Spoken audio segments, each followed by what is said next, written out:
Hello everyone, welcome back to my channel presented by Samir Shakir specifically for physical education. Today we are again back on the topic of chapter number 4 class 10th CISE.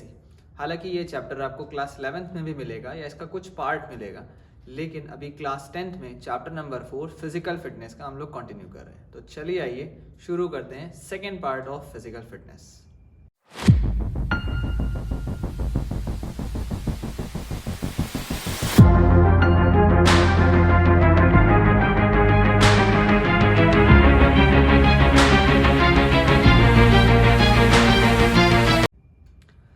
देखें, अभी तक के आपने physical fitness में कल और उससे पहले की क्लासेस जो अटेंड करी उसमें बॉडी कॉम्पोजिशन तक के आपने पढ़ा है, राइट. अब बॉडी कॉम्पोजिशन लास्ट हमारा पोर्शन था, that is health related physical fitness. एक छोटा सा रिकैप करा देते हैं. That health related components of physical fitness includes what, starting with the endurance activities, that is cardiovascular endurance. Then it is muscular strength. Strength means ताकत, कि आपकी muscle कितना वेट बेयर कर सकती है या कोई ऑब्जेक्ट कितना लिफ्ट कर सकती है. Next is muscular endurance, that whenever you are performing isometric और isotonic exercises for a longer repetition और for a longer time duration, this is called as muscle endurance, जहां मसल की ऑक्सीजन कैपेसिटी के बारे में बात होती है. Next is flexibility, that is the range of the movement of joint that you can stretch as more as you can. Next is body composition, which includes your body mass, which includes your bone density, your fat percentage, your water holding capacity. All these constitutes under body composition. This is generally maybe a factor of genetics. हालांकि body में changes आते हैं as के हिसाब से, और अगर आप अपनी डाइट और एक्सरसाइज मेंटेन करते हो तो उसके हिसाब से भी. तो ये तो हो गए हमारे कुछ हेल्थ रिलेटेड कंपोनेंट्स. आज शुरू कर रहे हैं that is skill related components of physical fitness. तो भैया स्किल रिलेटेड कंपोनेंट्स की अगर हम बात करें तो इनमें सबसे पहला आता है भाई स्पीड, राइट. स्पीड का मतलब क्या है? कोई भी काम बहुत तेजी से करना है, बहुत जल्दी से करना.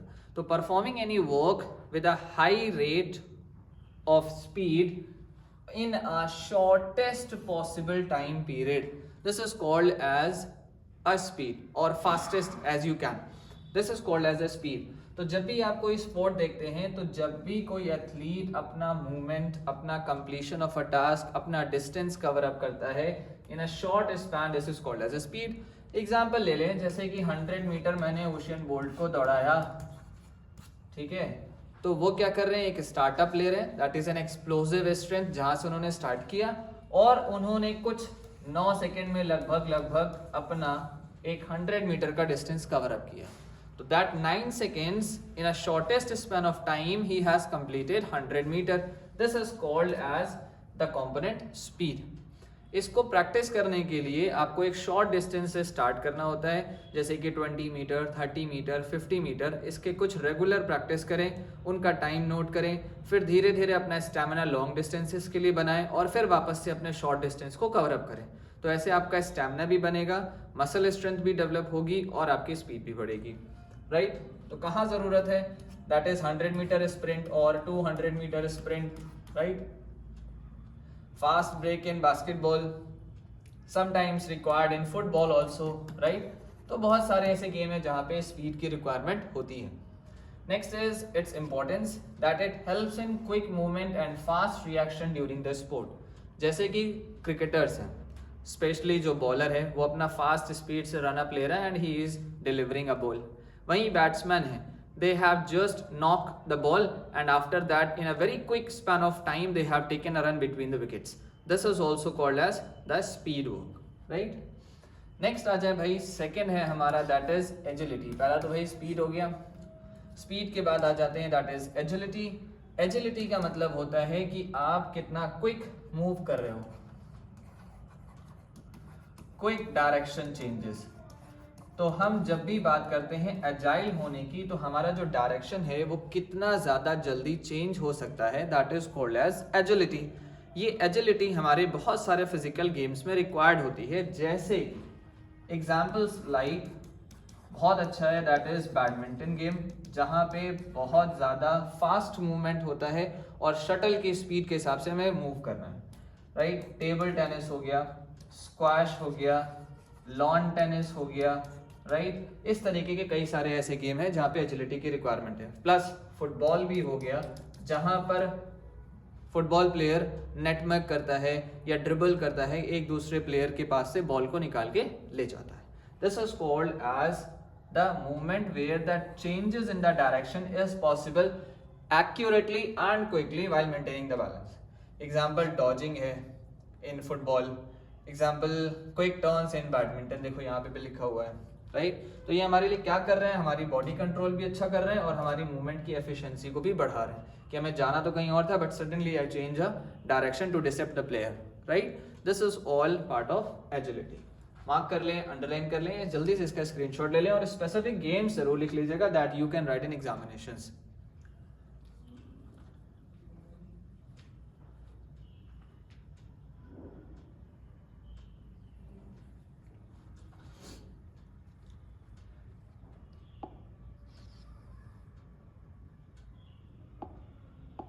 नेक्स्ट आ जाए भाई बैलेंस में।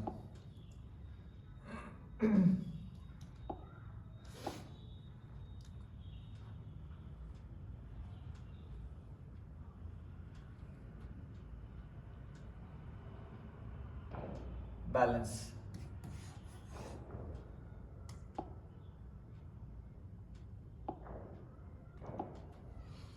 बैलेंस का मतलब होता है to maintain the level of equilibrium.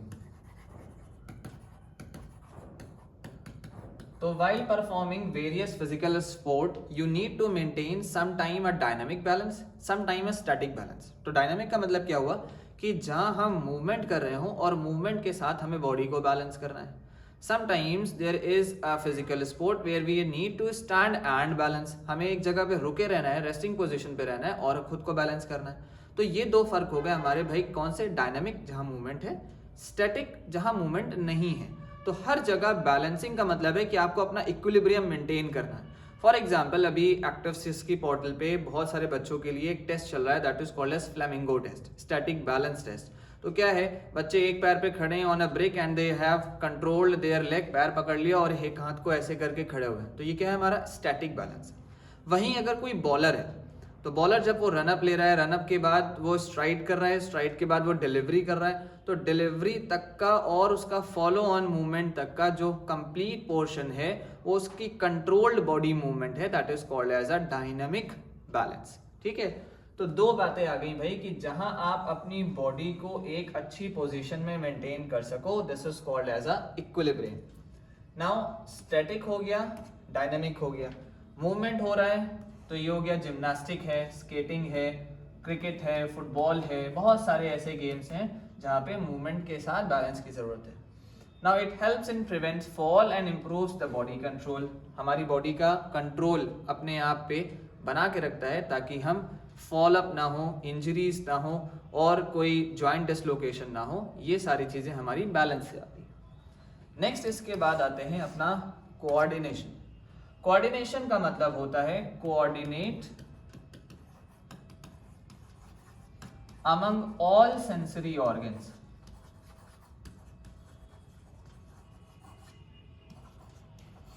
तो हमारे भैया कितने सेंसरी ऑर्गन्स हैं, दैट इज 5। तो ये जो 5 सेंसरी ऑर्गन्स हमारी बॉडी के वर्क कर रहे हैं, ये कभी किसी चीज को देख के रिएक्ट करते हैं, कभी किसी चीज को फील करके रिएक्ट करते हैं, राइट। तो in this says coordination is the ability to use different body parts together smoothly and efficiently। तो आप ये लाइन भी लिख सकते हैं और ये भी लिख सकते हैं, coordination among all sensory organs। तो जब हम किसी ऑब्जेक्ट को देख रहे हैं तो हमने ये कोऑर्डिनेट कर लिया अपने आईज से, आईज हमारा क्या है, सेंसरी ऑर्गन, तो हमें मूवमेंट करना है। कभी कभी कराटे है, राइट, कराटे, जूडो, टाइकोंडो, इन सब में क्या है, semi touch, full touch, semi contact, full contact, fighting है। तो ये पता चलता है कि भाई हमारे पास मूवमेंट कैसे हो रहा है और हमें उस पर कैसे रिएक्ट करना है, अपने आप को सेव करना है यानी कि डिफेंड करना है या सामने वाले के ऊपर अटैक करना है। ये सारी चीज़ें हमें सिखाती हैं किसके अंदर, दैट इज द कोऑर्डिनेशन। बहुत सारी ऐसी ड्रिल्स हैं, एक्टिविटीज़ हैं जिनके ज़रिए हम कोऑर्डिनेशन सीख सकते हैं जहाँ जिस गेम की जैसी रिक्वायरमेंट है। तो different sports require different sense organs to have a control on your body along with the other physical components also. तो लाइक कैचिंग अ बॉल, हम देख रहे हैं, उसको जज कर रहे हैं, हमारा सेंसरी ऑर्गन आइज काम कर रहा है, उसके बाद हमारी बॉडी का पार्ट हाथ काम कर रहा है और हम उसे कैच कर रहे हैं एंड आई जज कि हमारे हाथ में बॉल आई और बंद कर लिया, तो दिस इज अ कैच। तो ये सेंसरी ऑर्गन्स काम कर रहे हैं। Hand eye coordination in cricket, stumping जो होती है स्पेशली किसके लिए, विकेट कीपर के लिए, गोल कीपर जो है फुटबॉल में उसके लिए भी कोऑर्डिनेशन है। तो जैसे ही मूवमेंट देखता है वो अपनी बॉल को अपनी तरफ आते हुए वो रिएक्ट करता है and he controls the ball. Here he ensures the accurate and effective movement while in play. This is the fourth skill related component. ठीक है, इनका स्क्रीनशॉट ले लें भाई और इसमें स्पेसिफिक ये लाइन जरूर लिख लें। मैं आपको बुक से हटके थोड़ी बहुत वो चीज़ें बता रहा हूँ that if you right this much in your answer, ठीक, देखो भाई 3 मार्क्स से ज़्यादा बड़ा क्वेश्चन आना नहीं है। तो 3 मार्क्स में अगर आपसे वो पूछता है राइट और explain a few skill related component, तो आपने हेडिंग डालनी है भाई, हेडिंग के साथ इसका मीनिंग लिखना है, कहाँ काम आता है वो लिखना है, कुछ गेम्स के नाम लिख दो और इससे हमारा क्या बेनिफिट मिलने वाला है वो लिख दो, खत्म हो गया, राइट। तो 1 नंबर में इतना आपको लिखना पड़ेगा, 1 नंबर के लिए, 2 नंबर के लिए दूसरा पॉइंट, 3 नंबर के लिए तीसरा पॉइंट, इनमें से कुछ भी लिख सकते हैं। एग्जामिनेशन में हो सकता है टॉपिक वाइज पूछ ले, explain how coordination, speed and power, या इनमें से कोई भी helpful for developing the skill, तो आपको इन्हीं के बारे में बताना, ठीक है। नेक्स्ट आ जाते हैं, that is reaction time and power.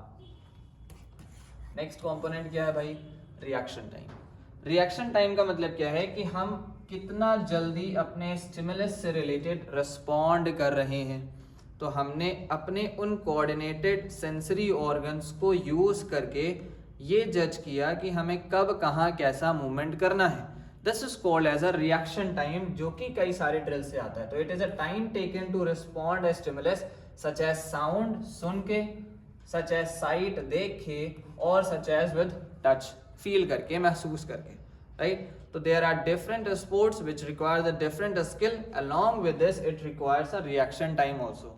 तो जैसे ही हम एज अ क्रिकेटर हैं, तो हम एज अ बैट्समैन है, बॉलर सामने से बॉल डिलीवर कर रहा है, तो I need to see, I need to make a sight, जज करना है, देखना है कि कितना तेजी से बॉल आ रहा है, कितना स्लो बॉल आ रहा है, पिच का मूवमेंट कैसा है, बॉल डायरेक्शन कैसा चेंज करेगा या बॉल कैसा स्विंग करेगा, and according to that I have to swing my bat to play a shot. This is a part of reaction time period. वहीं अगर बॉल मिस हो जाता है, कीपर के पास आता है, या अगर बॉल निक करता है कीपर के पास आता है, तो keeper is also taking a side and judging the ball where it is going to take a catch और टू सेव द रन, या तो वो कैच ले ले या तो वो रन बचा ले, ठीक है। तो ये सारा हमारा रिएक्शन टाइम के बेसिस पर है, जहां वो विकेट कीपर भी अपनी कुछ स्किल परफॉर्म कर रहा है अपने फुटवर्क से, डाइविंग से या कैच से रिलेटेड। इसके एग्जांपल्स देख लें। Starting at a race at the sound of the gun, तो हम भाई गनर को तो नहीं देख रहे होते, अच्छा भैया गन आप कब शूट करोगे तब हम सामने देखेंगे और दौड़ेंगे, इट इज नॉट पॉसिबल। तो saving a micro seconds, all the starting players are ready with their positions and as soon as they heard the sound of shooting a gun they start running. This is also a reaction time. Goal keeper at the penalty kick, wicket keeper at the time of catching a ball, this is all important. ये decision making के काम में help करता है, ये होगी बात, ये इंपॉर्टेंस है इसकी। नेक्स्ट आ जाते हैं अपना पावर। पावर भी एक तरीके की स्ट्रेंथ होती है जो कि हम लोग पहले डिस्कस कर चुके हैं, लेकिन थोड़ा बहुत डिफरेंस आ जाता है। हालांकि हम लोगों ने लास्ट टर्म पे स्ट्रेंथ को डिस्कस किया था, जिसमें हम डायनामिक और स्टैटिक स्ट्रेंथ पढ़ के आए हैं, ठीक है, और डायनामिक के भी 3 पार्ट पढ़े, क्लियर। तो power is the ability to exert maximum force in the shortest possible time and it is a combination of strength and speed sometimes. तो आपने देखा होगा कुछ लोग होते हैं जो वेट लिफ्टर्स हैं, डेड लिफ्टर्स हैं, तो they are performing a dead lift, they are performing a weight lift, तो they are performing with their power, with their strength. उनकी ताकत क्या है कि वो कितना मैक्सिमम वेट लिफ्ट अप कर सकते हैं। तो this is a part of a skill called as power. तो in long jump also it is required with the speed sometimes. high jump also required, shot put required, hammer throw requires, right? Javelin throw requires, clear? Triple jump requires. All these are the sports activities where power is required with some of the speed also. So it also helps in giving the explosive movements at the start and at the shoot, and this is all related with the skill components.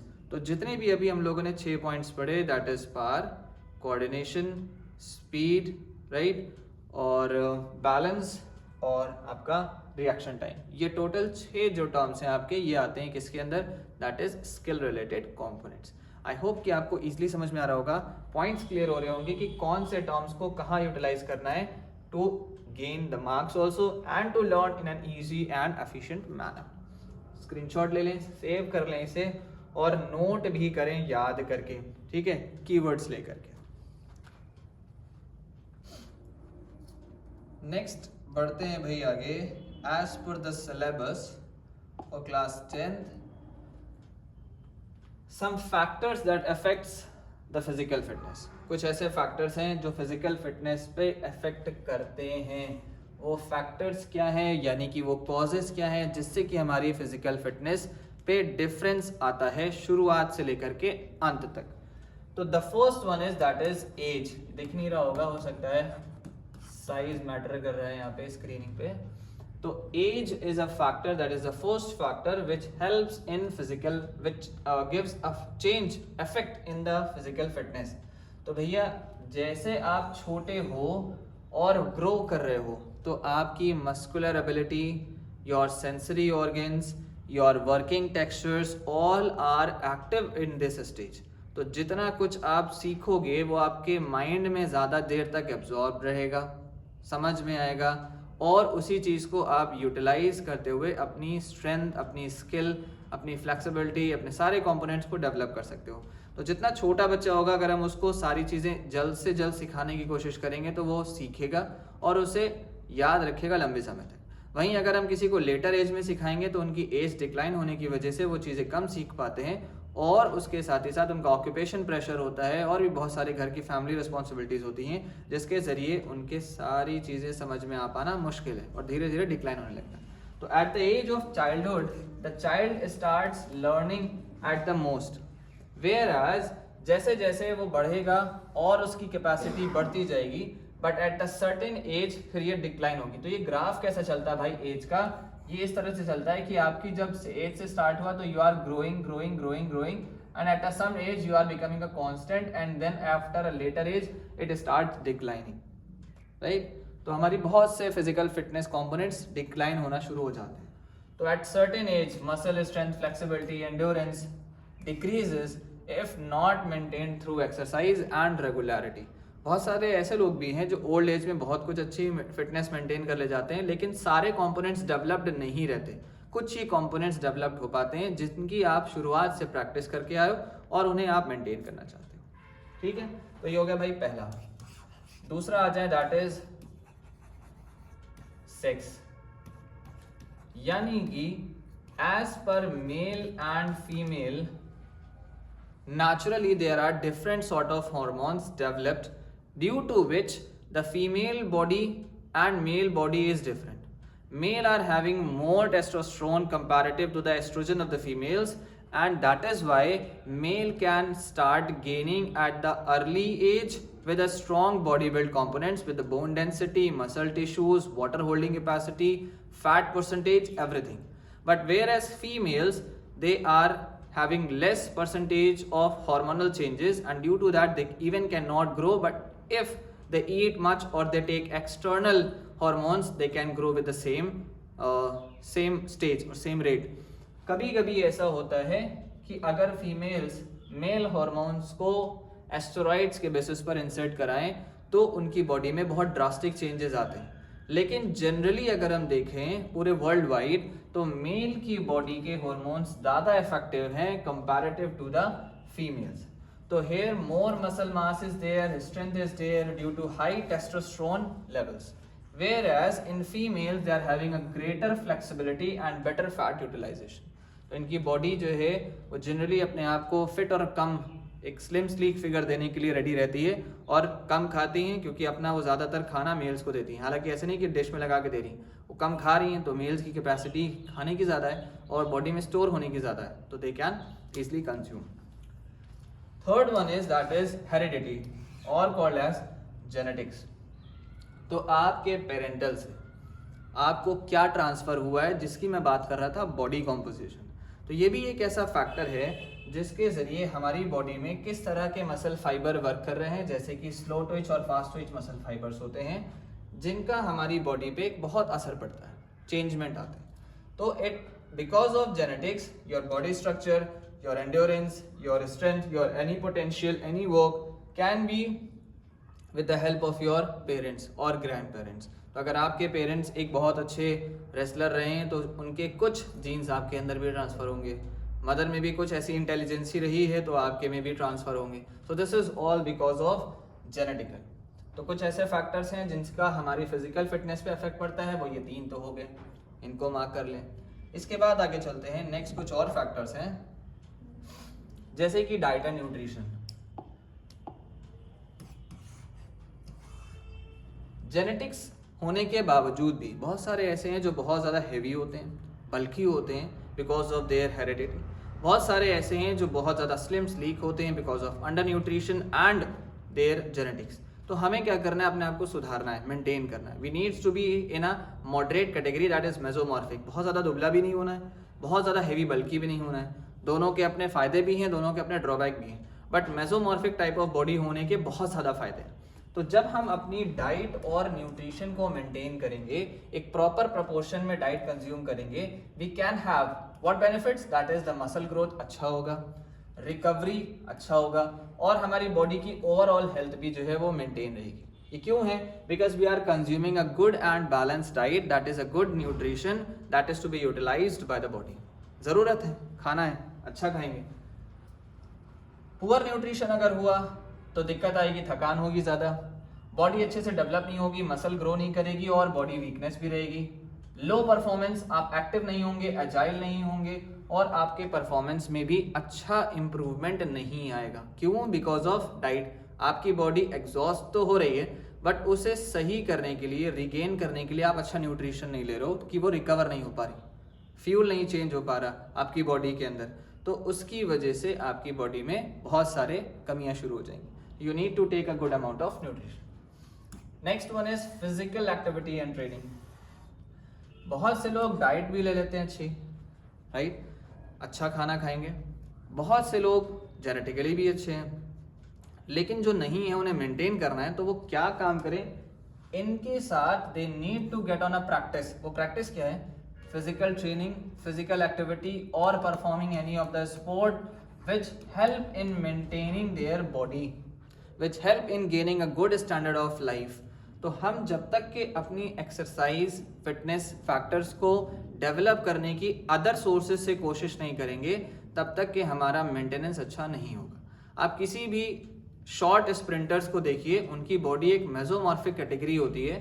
They are good at running also, they are good at cardiovascular also, they are good at muscular strength and endurance also, they are having a good body composition, along with that they are also having the skill related components well developed in their body। तो ये सारे factor जब सब में develop है तो कौन लोग हैं? ये वो मेसोमॉर्फिक है, जो 100 मीटर 200 मीटर वाले होते हैं। उनको आप देखें, अच्छे शोल्डर हैं, अच्छे ट्रैप्स हैं, अच्छी चेस्ट मसल है, बाइसेप मसल है, ट्राइसेप है, क्वाड्स भी अच्छे हैं और रनिंग भी कर रहे हैं और ओलंपिक्स लेवल के एथलीट्स भी हैं। तो ये रनिंग भी कर रहे हैं और बॉडी भी बना रहे हैं। तो ये ऐसे लोग हैं जो अपनी डाइट के साथ रेगुलर ट्रेनिंग मेंटेन कर रहे हैं विद देयर गोल। उनका गोल है मुझे 200 मीटर दौड़ना है, तो उसके हिसाब से काम करें। There are some people those who are having a good physical training with high sessions, morning से लेकर के ये इवनिंग तक के कई सेशंस होते हैं, 3-4 सेशंस, और उनके हिसाब से ट्रेनिंग करते हैं। तो उनकी बॉडी में एंड्योरेंस एक्टिविटीज़ तो ज़्यादा होती हैं बट उनकी मसल ग्रोथ नहीं होती। फॉर एग्जाम्पल, स्क्वाश के प्लेयर हैं, लॉन टेनिस प्लेयर हैं, बैडमिंटन प्लेयर हैं, टेबल टेनिस प्लेयर हैं, ये सेशन बहुत ज़्यादा करते हैं बिकॉज इनका फुटवर्क ज़्यादा है, फिजिकल वर्क ज़्यादा है, तो इनकी एंड्योरेंस एक्टिविटी ज़्यादा होगी, वहीं इनकी स्ट्रेंथ जो होगी वो थोड़ी सी कम हो जाएगी।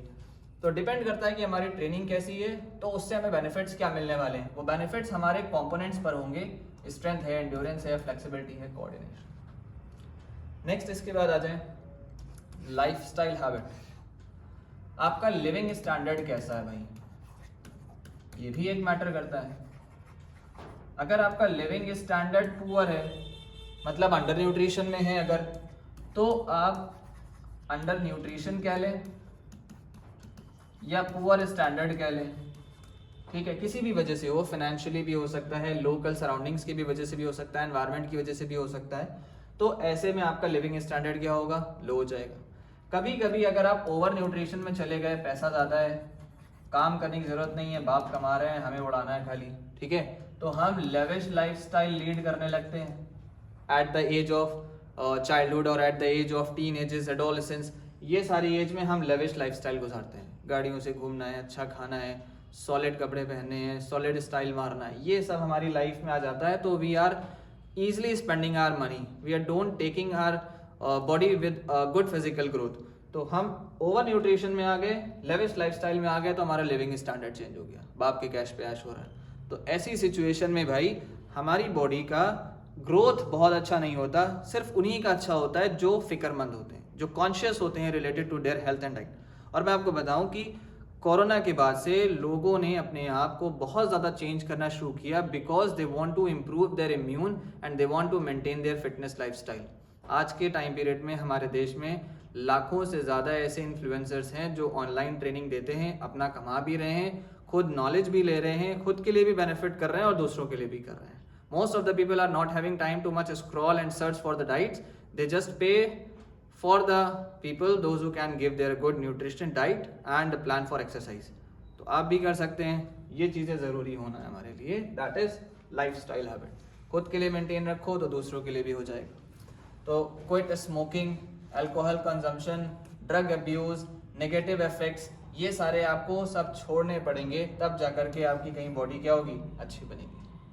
नेक्स्ट आते हैं लास्ट हमारा, that is rest, relaxation and sleep. ये वर्ड और ऐड कर लें, रेस्ट, रिलैक्सेशन एंड स्लीप जरूरी है, तीनों का मतलब अलग अलग है। रेस्ट मतलब आपको गैप लेना है, रिलैक्सेशन मतलब बॉडी और माइंड दोनों को आपको ऐसी पोजीशन पर लेके जाना है जहां आप रिफ्रेश फील करो, एंड स्लीप मतलब आपकी अपनी नींद को पूरी करना है, जो कि आपकी एज के हिसाब से ज़रूरी है। For the very age, starting age of the individual, from toddlers to infants to childhood, adolescence and then adulthood, सब के एज के बढ़ते बढ़ते ये भी ग्राफ क्या होता है, थोड़ा रिड्यूस हो जाता है। छोटे बच्चे ज़्यादा देर तक सोते हैं, जैसे जैसे बड़े होंगे उनके ऊपर रिस्पॉन्सिबिलिटीज़ बढ़ेंगी, जिम्मेदारियाँ बढ़ेंगी, और उसकी वजह से उनकी नींद जो है वो कम होने लगती है। तो एक टाइम शेड्यूल ज़रूरी है सेटअप करना to complete your sleep requirement, so that you can regain your energy and the body can utilise itself the nutrition for the body, ठीक है, ये नेचुरल है। तो आपको अपनी स्लीप, रेस्ट बहुत ज़रूरी रखना है, ताकि आपकी मसल रिकवरी अच्छी हो, जो एग्जॉस्ट हो चुकी है, ग्रोथ अच्छी हो, आपका मेंटल लेवल और अच्छा हो, ठीक है। तो आपकी परफॉर्मेंस जो है वो अपनी नींद पूरी करने से और बढ़ जाती है, क्योंकि आप एक्टिव है। When you are active while taking a complete sleep, you need to take good performances. जो हम अभी की बात करें, अगर कोई ऑक्यूपेशन में है, राइट, उसको कम से कम 7 से 8 घंटे की नींद चाहिए, सोना ही सोना है। रात में पूरी कर ले 6 घंटे की, नहीं हो पा रही तो दोपहर में भी कर सकता है, नहीं तो रात की कंप्लीट कर ले।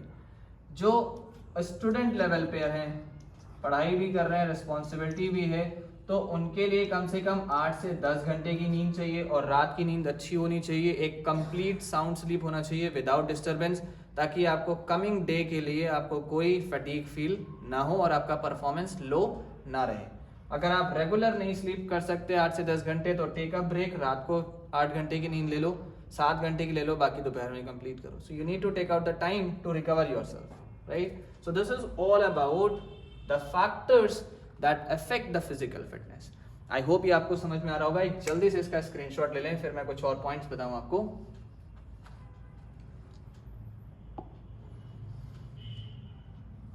ये वाले,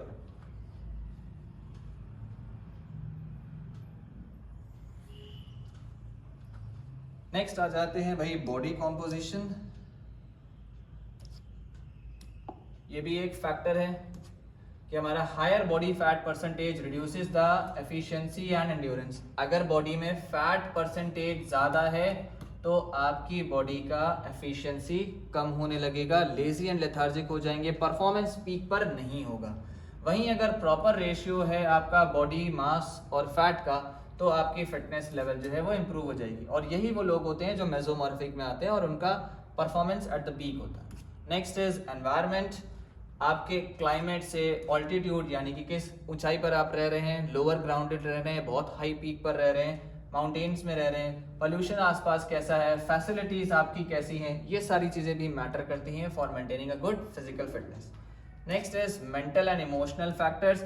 आपके घर में और आपके सोसाइटी में किस तरह का रिस्पॉन्स है जिसके ज़रिए आप अपना कॉन्फिडेंस लेवल अच्छा कर पा रहे हैं, स्ट्रेस लेवल को रिड्यूस कर पा रहे हैं, एंग्जाइटी नहीं है, डिप्रेशन नहीं है, और आपको आसपास के लोग, सोसाइटी वाले, फैमिली वाले मोटिवेट कर रहे हैं to perform your work and go ahead. बहुत से लोग होते हैं जो हमें क्रिटिसाइज़ करते हैं, दबाते हैं कि अरे भाई कहाँ टाइम वेस्ट कर रहे हो, जिम जा रहे हो, पीएड ले रहे हो, पढ़ रहे हो, क्रिकेट खेल रहे हो, क्या मिलने वाला है इससे, पढ़ाई लिखाई पे ध्यान दो। भाई ठीक है, पढ़ाई लिखाई it's okay, but we need to continue with the sports.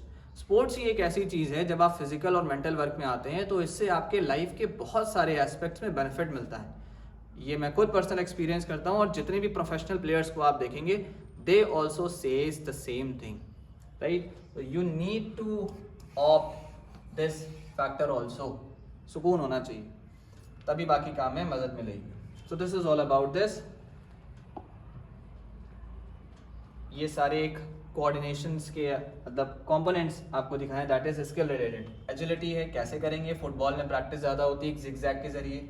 Balance है, बैलेंस की कई सारी एक्सरसाइजेज होती हैं, ये एक स्टैटिक बैलेंस टेस्ट है। कोऑर्डिनेशन है, that is racket you need to hit with the watching the ball and having a hand eye coordination. Power आपकी स्ट्रेंथ है एक तरीके की। रिएक्शन टाइम, साउंड सुनते ही आपको कैसे रिएक्ट करना है। एंड स्पीड, आपको कब कहाँ स्पीड बढ़ानी है, कब कहाँ स्लो करनी है। This is in cycling, swimming, running, anywhere. This is all about the today's chapter, that is chapter number 4, that is end up now. Now we will meet again in the next video with chapter number 5. So let's wait for the next video. Enjoy this and have a great day while preparing with these short notes. I hope कि आपको बहुत ज़्यादा अच्छे से समझ में आ रहा होगा, और जहाँ कहीं भी प्रॉब्लम हो you can mention in a comment box, और हम उनसे रिलेटेड चीज़ें आपकी क्वेरी रिजॉल्व कर देंगे। Till then, have a nice day.